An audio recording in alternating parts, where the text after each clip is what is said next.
Okay, part two.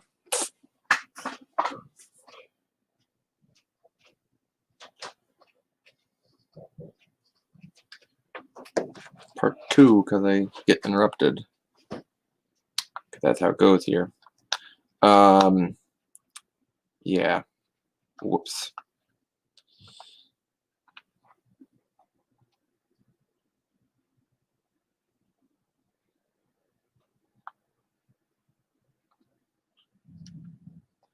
Um,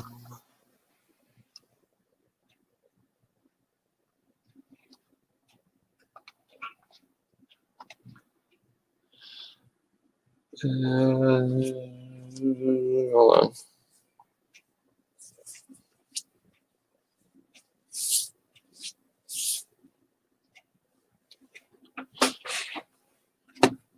Just wait for someone to come back. Keep getting interrupted, which always sucks. Maybe we just don't go as long as expected.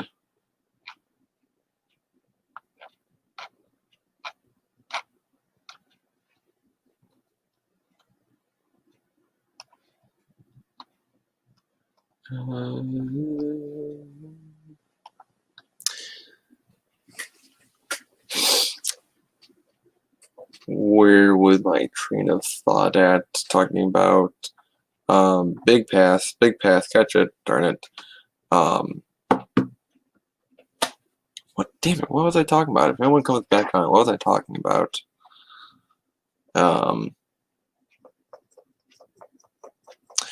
They put the wrong team. Oh, Cincy losing to Georgia. That's what it was. They showed a graphic of team non-Power 5 teams that had beaten Power 5 teams in the last 15 years now, and 15, 16-ish years, and they're like, oh, they're just 2 yards away from joining that group, and then they fail to convert, and then 2 minutes later, Georgia kicks a game-winning field goal, and it's over. So really wanted Cincy to win. They should have played, or they should have been ranked higher, really. That's what the whole thing should have been about. But the committee just hates group of 5 conferences.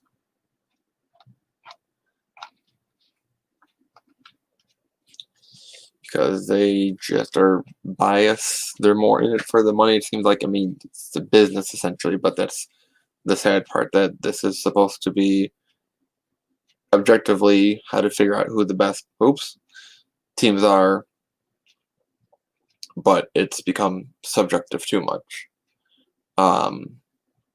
And case in point, it proved again where they had Notre Dame playing in. Let me change my hat for this. Let me get my point out of the way here before I get interrupted again. A&M should have gotten into the college football playoffs this year.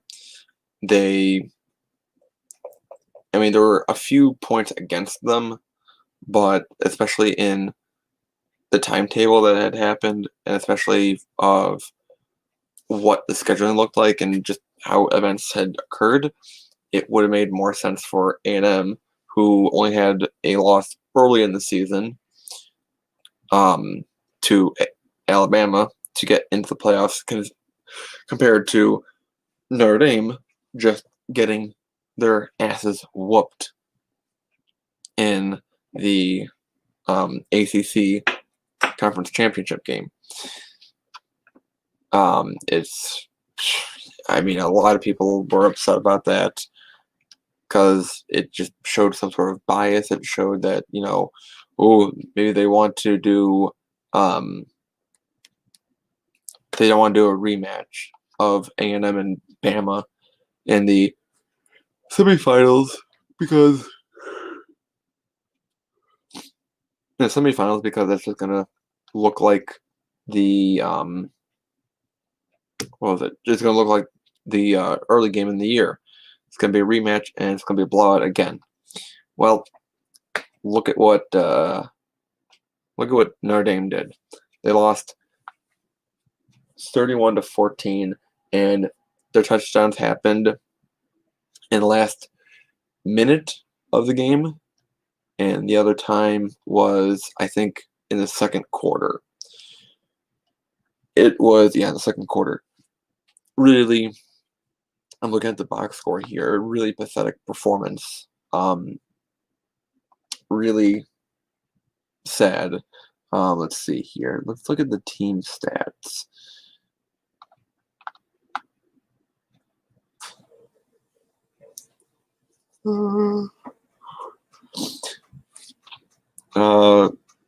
Actually, the same number of first downs, which is weird.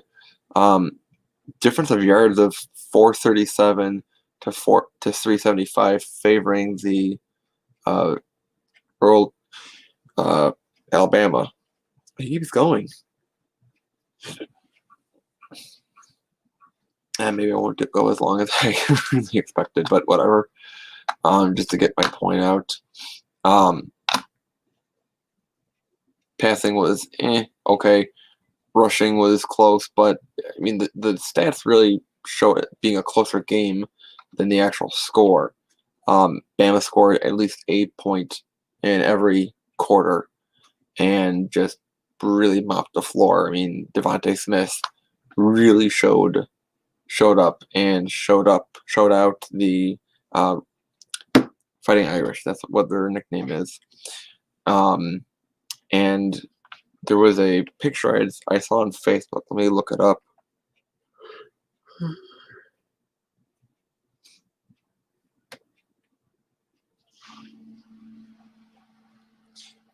Because it kind of showed the point of how bad Notre Dame has been and why they should be banned from these kind of postseason games, these bowl games, where 2001, this is all the way back through the BCS and New Year Six bowls, where in 2001 to Oregon State they lost 41-9. 2006 they lost to Ohio State 34-20. 07 they lost to LSU 41-14. In the 2013 national title game, Alabama beat Notre Dame 42-14. 2016, Ohio State beat them 44-28. 2018, Clemson beat them 30-3, and just today, Bama beat them 31-14. So it is really pathetic that because of the Irish name, that's why they get in before teams that are more deserving of it, like the Bearcats or A&M. It's like, how much money do they have to bribe the committee with to get them into the playoffs? More really for like the non-Power 5, the Group of 5 schools, where it's more for the Group of 5 schools, where it's like they pretty much will never get in because, again, committee hates them for whatever reason, and it's because, yes, they don't play the same kind of caliber football you might think, but you gotta give them a chance. It seems like, I mean, UCF went 12-0. They had their perfect regular season and won a conference championship before they won against Auburn in the Peach Bowl, and they were still like questioned, like, oh well, maybe they were good enough. I don't know. It's like, no, they were. Give them the chance. But actually, let me look that up, because I'm going being live. I can look this stuff up even while no one's watching, so I can yawn all I want.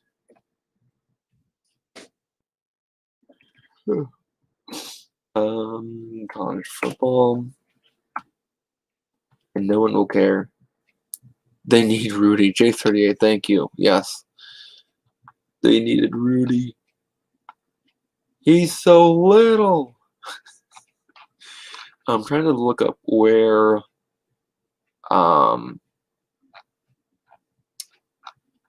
UCF ended up.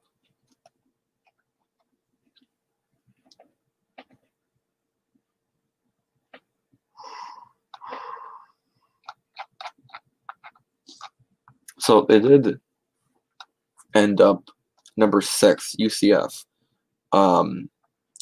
Let me look up the end of this stats from 2017. The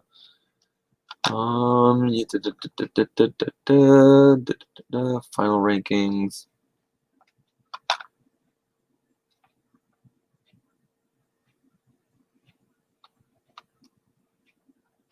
So yeah, again, just the whole part of the group of 5 schools never getting a shot is BS. And that's why, I mean, it doesn't have to be them. Could be anyone else that should have taken Notre Dame's place in this year's college football playoffs. Get him, get him, get him, get him. Stop him. Should have stopped him earlier. Idiots. Just for the record, if for some reason Ohio State does win this game against Clemson, if they are to play Bama then winning this game in the college football championship game, I am rooting for the Big Ten, not Ohio State. I'm rooting for the Big Ten because I don't want the SEC to be overhyped and gluttonized as they already are.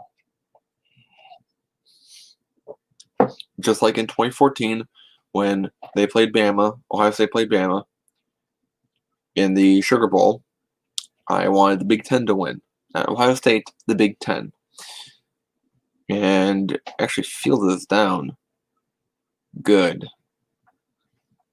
Keep him down. Keep him down. Make him comfortable.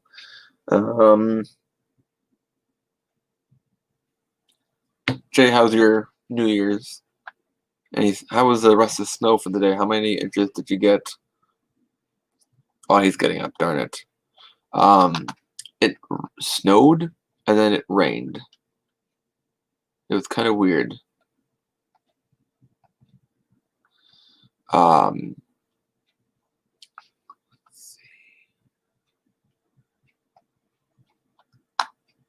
Jay, I kind of watched some of it. Oh, they're trying to see if it was targeting. That was not targeting.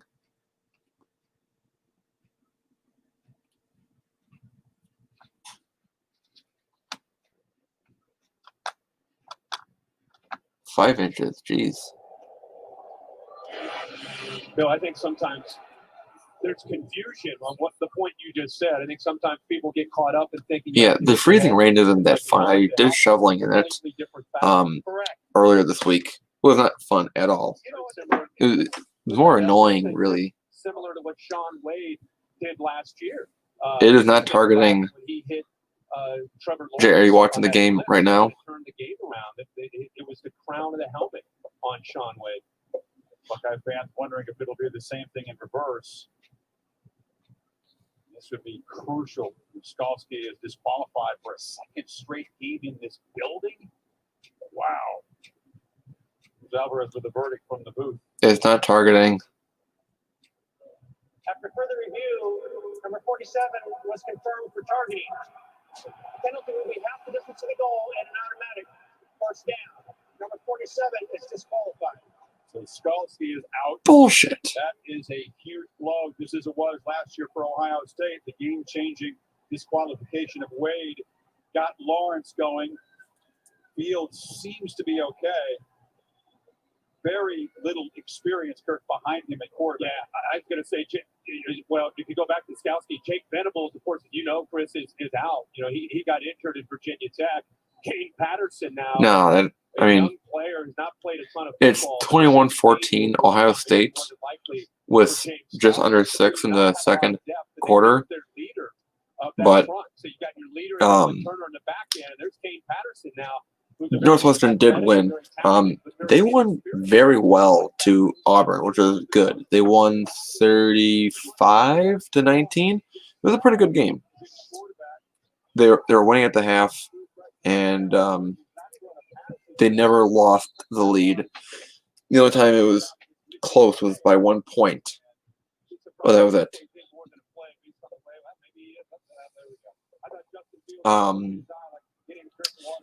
To be honest, I'm kind of expecting the Fiesta Bowl tomorrow to be a pretty boring game. I mean, a 25 ranked team playing a top 15 team. I think Iowa State is like ranked 11th. It's like really weird. And drop it. Fuck.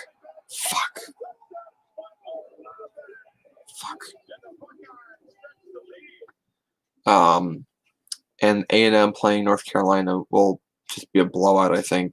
A&M over Carolina, and show why that A&M should have been in the playoff instead of Notre Dame.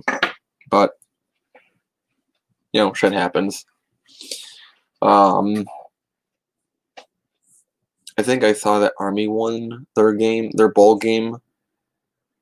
Fiesta Bowl is Oregon and Iowa State.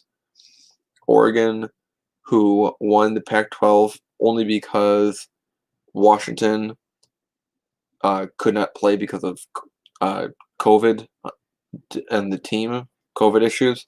So Oregon was a substitute representative of the North for the Pac-12 to play USC, who was clearly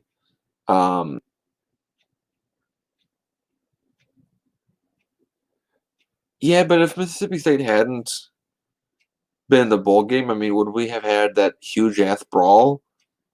It was kind of entertaining. Kind of? Not really, no.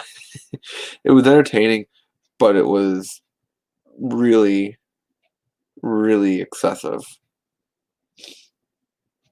But that also proves SEC bias of a shitty Mississippi State team getting in, even though they're 3-7. What was I saying? Oh, I saw like the ESPN app, like a bunch of bowl games being canceled. And sometimes like they showed one team or they didn't show any teams. So kind of seemed a little weird. But it happens. I'm sure Mizzou would have squeaked that game out over Iowa. Not Ohio, but Iowa. So trying to think of a few other things. Kind of weird that they would announce the Heisman after the bowl games were done.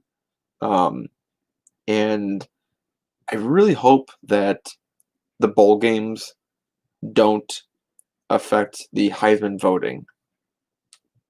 Because in years past, as far as I have seen, it has never, ever happened that the Heisman candidates played a bowl game before they were selected as a winner. So, based on precedent and what other Heisman candidates and finalists have gone through, having to have your bowl performance affect your Heisman outcome voting is bullshit. And I mean, Kyle Trask had a really, really bad night. He had like 5 interceptions the whole season, and just on the Cotton Bowl night, he had 3 interceptions in the first quarter. So, kind of sucks. Kind of funny in some ways, but hopefully that doesn't actually affect his the Heisman voting. I would say if I haven't watched all of them play, I've watched. Actually, let me look up who actually is a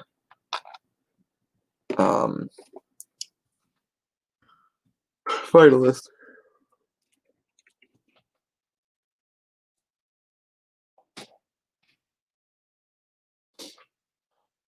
Okay, Mac Jones, Trevor Lawrence, Kyle Trask, Devontae Smith. I'm gonna put Mac Jones as number 4. And then from there it's really between Lawrence, Trask, and Devontae Smith. And I'd maybe say Trask at number 3.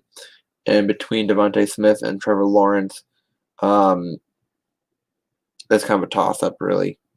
I haven't seen all their games, so I can't really say for sure how I would vote, because I barely watch Alabama games.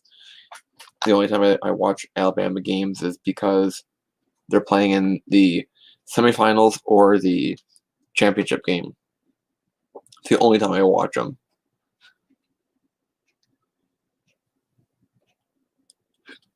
Oops.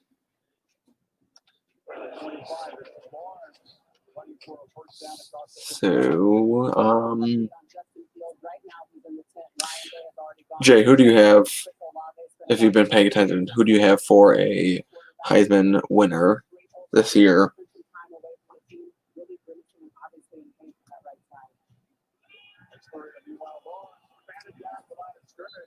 Now it's Trevor's turn to respond.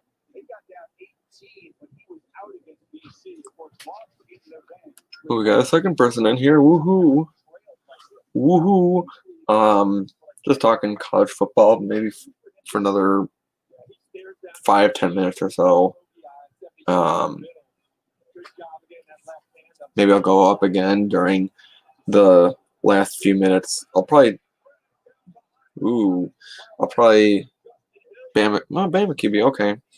I'll probably cut at halftime and then last like 5 minutes of the game. I might go on like Instagram actually. Might go Instagram live. We'll see.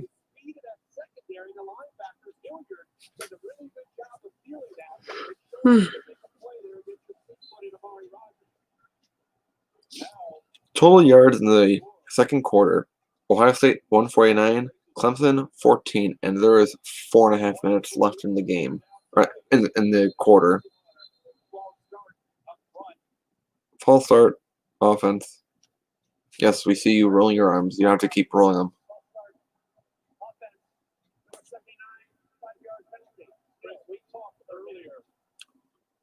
About Brandon Streeter, and I think now is where you really start to think about Tony Elliott is not here. So this is where Brandon Streeter, who's a very talented young coach, but he's been put in a position tonight, and Tony Elliott is testing positive for COVID to call the plays along with Dabo Swinney and the rest of the offensive staff. But I'm not saying he can't do it. Just trying to wait for another play to happen here. It's what, 3rd and 18. Oh, jeez. Oh.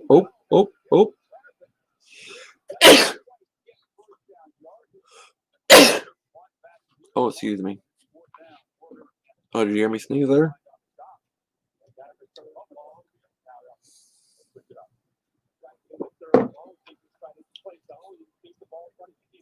And that's how I will end.